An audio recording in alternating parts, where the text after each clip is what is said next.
कृपया ध्यान रखें कि इस चैनल में निश्चित सभी जानकारी केवल शैक्षिक और सूचनात्मक उद्देश्यों के लिए है। इस यूट्यूब चैनल से प्राप्त किसी भी जानकारी को निवेश सलाह, वित्तीय सलाह, कानूनी सलाह या व्यक्तिगत सलाह के रूप में नहीं लिया जाना चाहिए। जय हिंद दोस्तों। तो आज पूरा का पूरा दिन एक खौफ चल रहा था और खौफ था टीडीएस को लेते हुए, पेनल्टी को लेते हुए, जेल को लेते हुए। वही वर्ड आज रेप्यूटेड हो गया था सभी की सभी वेबसाइट के अंदर, आर्टिकल के अंदर। फिलहाल हमने भी सुबह सुबह आर्टिकल देखने के बाद आप लोगों के साथ शेयर किया कि आर्टिकल के अंदर ये बताया जा रहा है, बट रियल में कुछ और है। फिलहाल ये जो डर है ना, पहले वर्ड में मैं आपको बताऊं, ये निकाल दो। डरने वाली यहां पर कोई भी बात नहीं है। और ये चीजें जो मेरे को समझ में आया, मैं कोई सीए नहीं हूं, आप खुद भी एक बार देख लेना, जांच करना।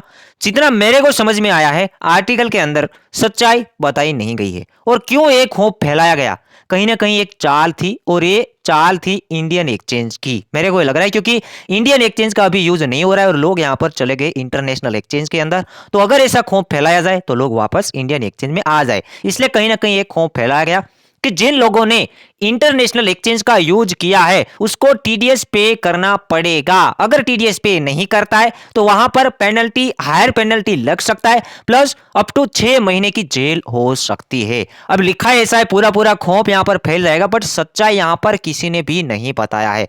जितने भी यहां पर आर्टिकल देखे, जैसे कि यहां पर जितने भी आर्टिकल में सबसे ज्यादा जो आर्टिकल में लिखा गया वो फॉरेन आर्टिकल के अंदर लिखा गया है, और यहां पर शुरुआत इसने की थी कोइन डेस्क। इसको भी ब्लॉक कर देना चाहिए क्योंकि यहां पर जो लिखा है साफ साफ गलत लिखा है। मैंने मैच करने की कोशिश की सभी चीजों को, क्योंकि यहां पर ये आर्टिकल किसी और का नेम दे रहा है कि यहां से हमको ये चीजें मिली, और वो वाला बंदा इसका नेम दे रहा है कि यहां से हमें ये चीजें मिली।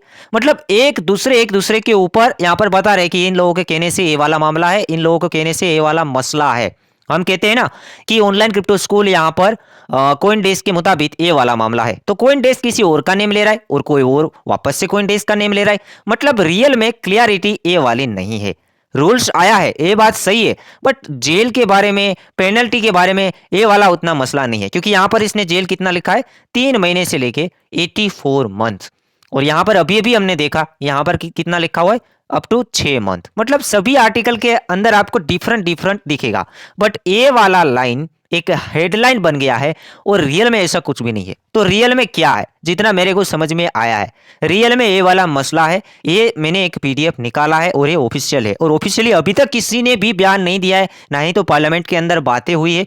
ओनली यहाँ पर ये आर्टिकल लिखा गया है। सबसे पहले यहाँ पर क्या लिखा है कि ये वाला जो मसला है, ये वाला जो रूल है, लागू होगा 1 अप्रैल 2023। मतलब अभी तक का जो है वो यहाँ पर लागू नहीं हो रहा है। ये मेरे को ये समझ में आ रहा है कि 1 अप्रैल 2023 के बाद ये वाला जो टीडीएस का मसला है कि जो टीडीएस पे नहीं करेगा उसके लिए क्या होगा। मतलब यहाँ पर इसने क्या लिखा है कि जो लोग यहाँ पर टीडीएस को छुपाएंगे उन लोगों को यहाँ पर पेनल्टी पे करनी पड़ सकती है। मतलब कि आपने जो टीडीएस पे नहीं किया है वो उसका ब्याज हो सकता है। मतलब 1000 रुपये टीडीएस बन रहा है, अगर आपने पे नहीं किया है तो 1200-1300 रुपये यहाँ पर पे करना पड़ सकता है। बाकी जेल के बारे में ये पूरा पूरा पढ़ लो, कहीं भी नहीं लिखा है। और ये भी नहीं लिखा है कि इंटरनेशनल एक्सचेंज, ये भी नहीं लिखा है कि यहाँ पर कस्टमर को देना पड़ेगा या एक्सचेंज को देना पड़ेगा। अभी कोई भी क्लैरिटी नहीं है, और जेल के बारे में तो यहाँ पर लिखा नहीं है। मैं कोई सीए नहीं हूं, मैं और एक बार बता रहा हूं, ये सेक्शन यहाँ पर लिखा है सेक्शन 271C के तहत यहाँ पर ये वाला मसला इसने बताया 1 अप्रैल 2023 के बाद। मतलब पहले नहीं, अब जो हुआ वो हो चुका है। अब इसके बाद यहाँ पर जो ये मसला यहाँ पर लिखा है कि जो टीडीएस को छुपाएगा, अब एक्सचेंज छुपाएगा या कस्टमर छुपाएगा, ये वाली बात भी यहाँ पर नहीं लिखी है। और इंडियन एक्सचेंज या इंटरनेशनल एक्सचेंज, ये वाली बात भी नहीं लिखी है। और पूरा पूरा कांड और ही बना दिया। आज पूरे दिन मेरे को सुबह सुबह थोड़ा सा डाउट तो गया था, क्योंकि मैं पूरा डिटेल निकाल रहा था और पूरा का पूरा डिटेल मेरे को मिल गया। यहाँ पर पूरा आप इस फाइल को पढ़ोगे, ये पीडीएफ को पढ़ोगे तो आपको समझ में आएगा कि फिलहाल हमको टीडीएस पे करना है, बट 1 अप्रैल के बाद, और ये एक्सचेंज पे करेगा या हम लोगों को पे करना है, ये वाली बातें यहाँ पर नहीं लिखी के अंदर। फिलहाल यहाँ पर देखो इंडियन एक्सचेंज के अंदर तो एक्सचेंज ही हमारा टीडीएस 1% है वो डिटेक्ट कर रहा है और वही पे कर रहा है। तो हो सके इंटरनेशनल एक्सचेंज के अंदर भी ऐसा सेम टू सेम हो, ऐसा हो सकता है, क्योंकि यहाँ पर अभी तक तो इंटरनेशनल एक्सचेंज के बारे में बताया नहीं। यहाँ पर शायद इसका कहने का मतलब ये भी हो सकता है, अगर एक्सचेंज टीडीएस काट रहा है और पे नहीं कर रहा है, एक्सचेंज वालों को भी कह सकते हैं ना, हमें तो मालूम नहीं है अभी कि एक्सचेंज पे कर रहा है नहीं कर रहा है, हमारा तो काट रहा है बट पे नहीं कर रहा है, छुपा रहा है, तो उसके लिए भी पेनल्टी हो सकता है। ऐसा तो नहीं है कि कस्टमर्स के लिए हो सकता है, क्योंकि एक्सचेंज तो काट रहा है, हमको तो मालूम भी नहीं है। इंडियन एक्सचेंज का ये मसला है, और इंटरनेशनल एक्सचेंज के अंदर क्या होगा वो क्लियरिटी आने वाले टाइम के अंदर आएगी। तो फिलहाल जो है वैसा ही है, आप काम करते रहो, और आगे भी हो सकता है 30% टैक्स या तो डिडक्ट हो सकता है, 1% टीडीएस डिडक्ट हो सकता है, मतलब डिक्रीज हो सकता है, या तो हमें लॉस इन प्रॉफिट का सेट ऑफ वाला जो मामला है ना, अगर वो मिल जाए तो भी एक बड़ी बात हो जाएगी कि आप लॉस इन प्रॉफिट को सेट ऑफ एटलीस्ट कर पाओ।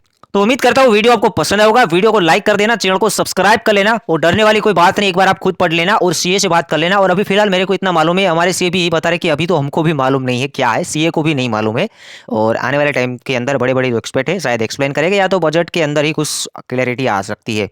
तो फिलहाल ये वाला मामला है।